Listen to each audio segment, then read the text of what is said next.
Bienvenue dans cette nouvelle édition de l'FC, le rendez-vous du football. Chaque lundi sur Africa 24, des moments insolites dans cette émission, tout le football africain et des infos, des invités en plateau que j'aurai le plaisir de vous présenter d'ici quelques instants. Mais voyons tout d'abord le sommaire de ce magazine en images. Nous reviendrons sur le sacre du Mali en finale de la CAN des U20. C'était la fête dans les rues de Bamako. Nous y reviendrons avec nos correspondants permanents sur place. Plein feu sur le football burkinabé, mais nous irons également au Ghana et nous verrons l'évolution de ces championnats. Et troisième titre, le football européen avec la Ligue des Champions. Et nous parlerons des possibles qualifiés pour les quarts de finale. Nous en sommes encore un peu loin parce qu'il faut attendre quand même le match retour. Et un coup d'œil sur le classement FIFA pour les pays africains dans cette édition. Avec nous sur le plateau, tout d'abord, il y a Issa Melik Doumbé qui est entraîneur de football. Il est ivoirien. Il a surtout passé beaucoup de temps du côté du Barça, où il a appris son métier d'entraîneur, c'est ça? Exactement, ouais. J'ai été là-bas pendant environ 5 années. Et c'est là que j'ai appris un peu les b.a.-ba du football africain, football international et tout ce qui est formation en inter. Ouais. Voilà, c'est un peu ça. D'autres invités sur le plateau, il y a d'abord Walid Acharcho, chroniqueur sportif. Bonjour José. Un journaliste qui travaille sur pas mal de chaînes de télévision. Bonjour. Ouais, c'est un grand connaisseur du football mondial. On essaye. Surtout européen, on essaye. Et puis nous avons un rugbyman sur le plateau, s'il vous plaît, monsieur Olivier Missoup, coach sportif. Il est camerounais. Camerounais d'origine. Ouais. Ouais, et vous avez joué dans plusieurs clubs de rugby. Oui, quelques sur le top 14, oui, pas mal. J'ai commencé moi le rugby ici à Paris. Au Racing, j'ai fait ma formation. Je suis passé professionnel au Racing. Puis après, je suis passé au Stade Français. On a pas mal voyagé. J'ai joué un peu dans toutes les divisions sportives. Puis beaucoup aussi dans le top 14 après. Et puis le Stade Français, Toulon, le Racing, Oyonnax. On a voyagé pas mal pendant 16 ans. Oui. 16 ans de voyage autour du sport. Et aujourd'hui, on essaye de travailler sur la performance du sport en général. Et vous êtes coach, on en parlera tout à l'heure, nous allons vous présenter dans quelques instants. Et puis vous avez vraiment une carrière de boxeur aussi. Hein. Boxeur, on me dit souvent que je ressemble à un boxeur plus qu'un rugbyman. Oui, vous avez un peu le profil de Mike Tyson. Ça dépend, quand je suis en forme, pas trop blessé, pas trop de griffures, bien maquillé, on me dit des fois footballeur, hein, mais basketteur. Et quand je suis pas trop en forme, plus boxe ou rugby, il faut aller chercher vraiment profondément. Oui, en tout cas, je n'aimerais pas avoir des histoires avec vous. Quoi qu'il en soit, problème. Nous allons nous adresser aux internautes maintenant.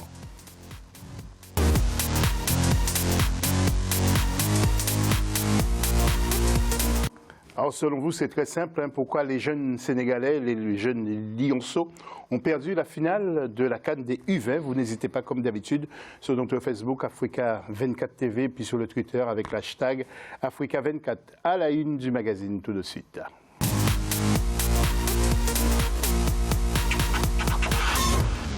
Et donc c'est un retour sur la performance des jeunes aigles du Mali. En finale de la CAN des U20, c'était à Niamey au Niger où ils ont laissé les supporters des Lionceaux sans voix. Le résumé avec la rédaction d'Africa 24. Le Mali, vainqueur de la Coupe d'Afrique des Nations des moins de 20 ans pour la première fois de son histoire. 16 minutes ont suffi aux joueurs maliens de marquer leur premier but. Profitant d'un centre mal repoussé par la défense adverse, Boubacar Traoré ouvre le score pour le Mali. Dominé, les Sénégalais avaient du mal à revenir dans le match jusqu'à la mi-temps. De retour des vestiaires, le Sénégal égalise à la 76e minute de jeu par Souleymane Aou. Et pour se départager, les deux équipes devaient passer par la prolongation. Là aussi, sans grand succès, puisqu'aucune des équipes ne réussit à marquer. Tout s'est joué donc au tir au but. Et là, c'est le Mali qui s'en sort avec 3 tirs réussis contre 2 pour le Sénégal. La tendance a été renversée, quoi. Comme si vous voyez, au premier match, c'est le Sénégal qui recevait. Sinon, les deux équipes se valent. C'est la chance qui fait la différence, c'est tout. Après 2015 et 2017, les Lionceaux ont perdu la finale de la CAN des moins de 20 ans pour la 3e fois d'affilée. Vous savez que c'est une finale, c'est jamais facile. Il fallait être costaud dans la tête, tout le monde l'a vu. On a montré beaucoup de personnalité et de caractère. C'est ce que je demande à mes joueurs. Je suis content d'eux, je suis fier d'eux. Ils ont bien représenté le Sénégal. Ainsi, le Mali champion d'Afrique, le Sénégal, l'Afrique du Sud et le Nigeria représenteront le continent africain au Mondial U20 prévu en Pologne du 25 mai au 15 juin 2019. Et nous allons jeter un coup d'œil sur le tableau de nouveau pour vous rappeler donc la victoire sur penalty du Mali 5-3 après match nul 0-0. Et puis pour la troisième place, donc c'est l'Afrique du Sud qui a battu plutôt le Nigeria 5-3 sur tir au but et Mali bat Sénégal 3-2. Alors Walid, comment expliquez-vous ça, un pays qui a autant de problèmes comme le Mali avec bien sûr son football et les jeunes arrivent à gagner cette finale, c'est surprenant quand même. Surprenant oui et non parce que c'est pas la première fois, on avait vu que la précédente génération avait fait de très belles choses en Coupe du Monde U20, notamment emmenée par une très belle colonne vertébrale, notamment le milieu de terrain qui avait joué à Monaco derrière qu'on connaît, donc ils ont montré de très très belles choses sur cette compétition, notamment cette finale avec du courage, avec du mental, être solide aussi parce qu'une séance de tir au but en finale, quand on est aussi jeune, il faut avoir du cran et il faut avoir du courage, donc il faut les féliciter et c'est pas anodin parce que encore une fois l'histoire, les générations s'enchaînent et on voit qu'il y a une vraie identité de jeu dans ces sélections de jeunes maliennes et on espère aussi que ça va continuer avec les seniors et avec la Coupe d'Afrique des Nations qui va arriver très très bientôt. Exactement. Issa, vous aussi vous avez été surpris, pourtant c'est une équipe, on aurait tendance à dire tiens les jeunes Maliens ont des soucis, peut-être se sont mal entraînés, et finalement on a vu que... Évidemment j'ai été très surpris lorsque j'ai regardé la finale parce que je l'ai suivi en direct et voir la situation que traverse aujourd'hui le football malien et voir cette victoire, je pense que c'est une bonne récompense et en même temps je pense que ces jeunes à travers cet exploit ont emmené et ont transmis un message fort au gouvernement malien, c'est-à-dire à la fédération malienne afin d'avoir enfin une bonne organisation et enfin afin d'avoir de bonnes stratégies pour pouvoir bien cadrer ces enfants parce qu'il ne suffit pas de gagner, après il faut qu'ils fassent le grand pas pour atteindre l'équipe A. Et si déjà ils ont des difficultés avec les jeunes, malgré toutes ces difficultés, ils ont pu remporter cette compétition. Je pense que c'est une très bonne récompense, c'est une très très bonne progression. Maintenant, on espère que la Fédération malienne de football et le gouvernement vont s'atteler maintenant ensemble afin de trouver une situation stable. C'est intéressant ce que tu dis parce que notamment Traoré, le joueur que j'évoquais, qui est arrivé en Ligue 1 et notamment à Monaco pour une belle somme d'argent, a eu du mal à passer le cap en professionnel. Bon, il a eu beaucoup de blessures aussi, on lui a donné sa chance, mais il a eu du mal dans ce poste de numéro 10 de vraiment devenir le meneur de jeu à Monaco, même s'il y avait eu beaucoup de concurrence. Donc ça va être intéressant de voir aussi si cette génération-là peut répondre aux attentes. Okay. Nous allons quand même interroger Olivier Missou parce qu'il n'a pas encore parlé. Olivier, c'est un collectif quelquefois, vous qui êtes justement coach, c'est le collectif quelquefois, c'est ce qui a dû parler en fait chez les Maliens, même s'il ne se voit pas souvent parce que c'est vrai en ce moment au Mali il y a beaucoup de difficultés. Je pense que les difficultés à cet âge-là on fait abstraction. Les difficultés, on pense au foot. On regarde ce qui se passe à 5 mètres. Il n'y a pas besoin d'un travail collectif. Ah si, il y a un travail collectif, il y a un travail collectif bien sûr qui est fait. Après, c'est un travail qui peut se faire sur long terme et c'est un travail qui peut se faire sur court terme. Là, ça s'est fait sur court terme, ça a marché, ça a été efficace, ils ont gagné. Après, comme on dit depuis tout à l'heure, je pense que ça apporte quelque chose de bénéfique au pays. Voilà. On voit que les rues sont pleines. Ici, l'équipe de France des moins de 20 qui gagne au rugby, il y en a plein qui le savent pas. Je pense que vous n'étiez pas au courant qu'était l'équipe de France de rugby des moins de 20 champions du monde. C'est pas la fête. Comme en Mali. Voilà. Et je pense que c'est tout autre chose. Après, sur la performance, sur la continuité, le fait de passer d'un pays à un autre, du professionnalisme et tout, c'est tout autre chose. Ok. Issa, vous voulez rajouter, il faut quand même signaler que le président malien, Ibrahim Boubacar Keïta, a promis donc une belle récompense, et une récompense de manière substantielle justement aux jeunes joueurs. En deux mots rapidement pour enchaîner. C'est un très bon message au gouvernement malien, donc du coup le président a répondu présent. Ce que je voulais dire, c'est vrai, c'est très difficile de passer des U20 à professionnels, c'est très compliqué. Mais pour que cela s'enchaîne, il faut une très bonne structuration au niveau même du staff malien. Et c'est ce qui va amener ces jeunes-là à pouvoir progresser davantage et pouvoir s'insérer, comme le disait tantôt, dans des équipes professionnelles. Olivier Missoup, nous allons enchaîner justement accueil triomphal dans la capitale malienne, à Bamako, précisément des centaines de personnes pour accueillir les joueurs. Mokhtar Bari, notre correspondant permanent, n'a rien raté de l'événement. Reportage, regardez.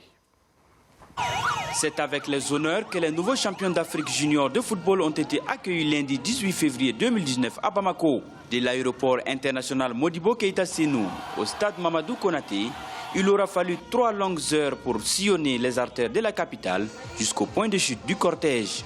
On est juste heureux. Voilà. On est parti avec le résultat de jouer 5 matchs. Et on espérait jouer la 5e match, on espérait jouer la 5e match comme une finale. Dieu merci, on est arrivé en finale.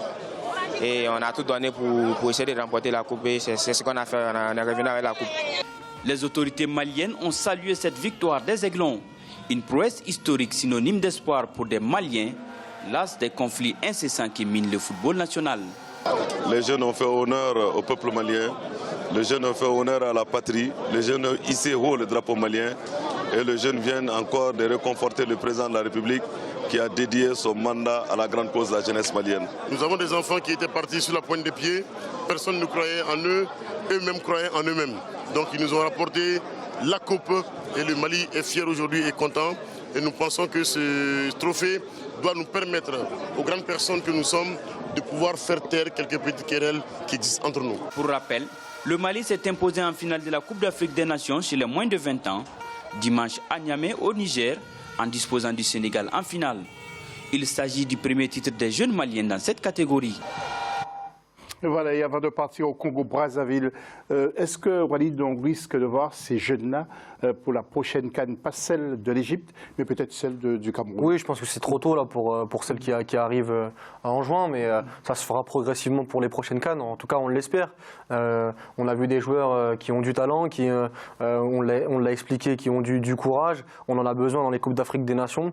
Et comme on l'a expliqué précédemment, il faudra qu'il y ait un travail du staff pour essayer d'incorporer 2 ou 3 éléments, pas trop, parce qu'il faudra aussi garder cette ossature et cette expérience dans l'équipe A. Mais je pense que oui, progressivement, on va commencer à en voir qui vont pointer le bout du nez. Olivier Missoup, c'est votre avis aussi, vous qui êtes dans le sport? Oh, je suis entièrement d'accord avec Walid. Ouais. Je pense que intégrer les joueurs par nombre, on ne peut pas le dire, parce que si quelqu'un a le potentiel de jouer, autant le prendre.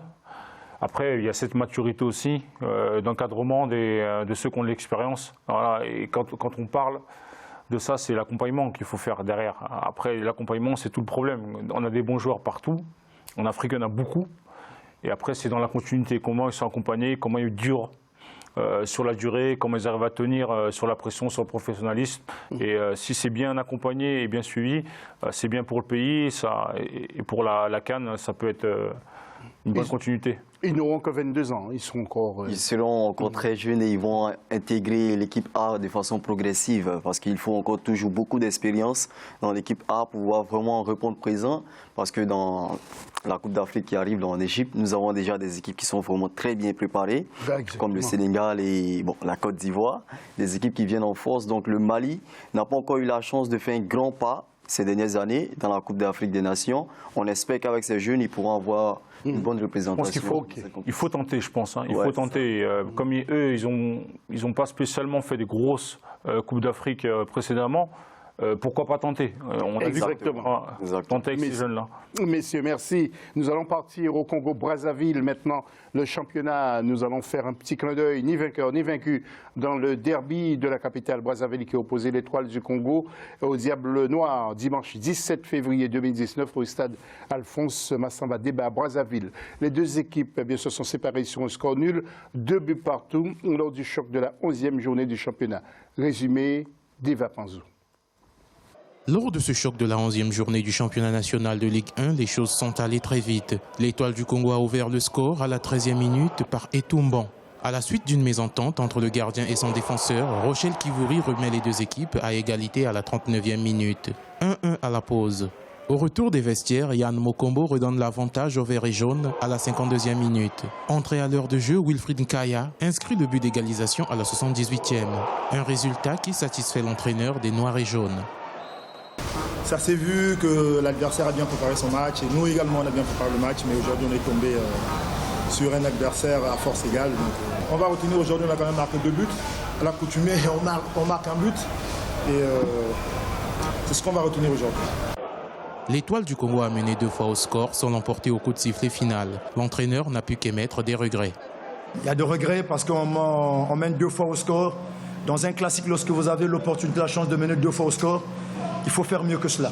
L'objectif principal, c'est d'essayer d'améliorer le classement de l'an passé. Et si jamais une place qualificative à une campagne africaine se procurait, pourquoi ne pas mettre tout en œuvre pour la saisir? À l'issue de la 11e journée, le Kara occupe la tête du classement provisoire du championnat national d'élite Ligue 1 avec 22 points. L'Étoile du Congo et Diable Noir occupent respectivement les 3e et 4e places avec 19 points chacun. Voilà, un superbe stade. Et puis en image, les stades en Égypte ont été sélectionnés pour la prochaine CAN qui aura lieu du 21 juin au 19 juillet. 2 au Caire, stade international, et stade du 30 juin, 1 à Suez, 1 à Alexandrie, 1 à Port Saïd et 1 à Esmaïla. Les autorités égyptiennes avaient proposé 8 enceintes, dont celle d'Al-Salam. Autre structure écartée de la liste finale, le stade d'Aras El Edoud, en région d'Alexandrie. Et puis je voudrais vous signaler que rien ne va plus pour le football camerounais. En effet, nous avons appris aujourd'hui que plusieurs clubs ont porté plainte contre les dernières élections. Vous le savez, Sédou Bombo Dioya avait été élu. Les dirigeants des principales équipes signalaient bien, disons que le motif qu'ils utilisent, c'est la violation de la loi du Cameroun et celle de la FECAFOOT, de la Confédération africaine de football et de la Fédération internationale de football association, c'est-à-dire la FIFA, qui veut réagir après ce nouveau problème au sein du football camerounais en quelques secondes, parce que nous devrions remettre l'antenne. Tout à fait. Je pense que c'est comme une continuation, non? Les élections présidentielles, au niveau du football. Qu'est-ce qui se passe réellement dans ce pays? Parce qu'on devait avoir... En 2 mots, parce qu'il faut vraiment qu'on nous soit en cours. On devait avoir la Coupe d'Afrique des Nations en 2019 au Cameroun. Il y a eu des problèmes. Donc c'est une continuité au fait. Donc je pense que c'est le moment pour cette délégation-là de mettre des œuvres en place pour éviter ce genre de tracasseries. Nous le souhaitons. Un vrai ras-le-bol. Ouais. Oui, parce que vous êtes Camerounais. Ouais, mais c'est dans toutes les fédés, c'est pareil. Au rugby, ça fait 5-6 ans que c'est la même chose. On n'a même plus d'équipe de rugby du Camerounaise parce qu'il y a des problèmes dans la fédé. Et là, ça se passe au foot, ça s'est passé déjà avant. Sur le présidentiel, j'en parle pas parce qu'on parle sport. Il y en a marre. Voilà. Et puis à noter que Coton Sport en groupe A et Stade Renard en groupe B sont en tête du championnat du Cameroun après 5 journées. Restez avec nous, juste après la pause, nous allons parler du Burkina Faso et du Ghana. À tout à l'heure.